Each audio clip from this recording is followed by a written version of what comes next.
Welcome to the Slop Temple. We pray this video helps.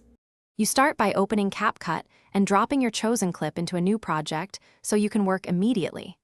Once done, trim to the exact portion you want to sway and place the playhead at the beginning. Now enable keyframes on the clip's transform or position parameter so you can record motion changes. You're preparing motion control, not effects. This makes sway smooth.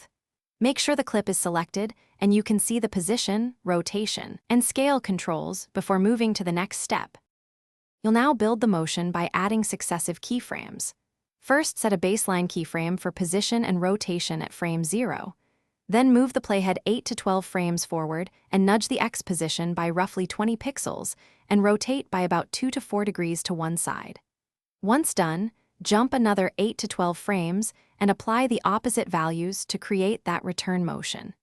Keep alternating these small offsets. This back and forth is what reads as a natural sway on screen. You finish by smoothing and testing the animation so it feels organic. Apply an ease in and ease out on keyframes, or edit the speed curve so movements accelerate and decelerate naturally. Then preview the loop at full resolution. Make small tweaks to frame spacing or angle magnitude if the sway looks stiff.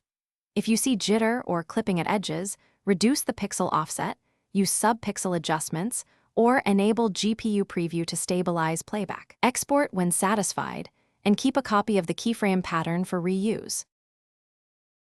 Thanks for watching. Consider subscribing if we helped you.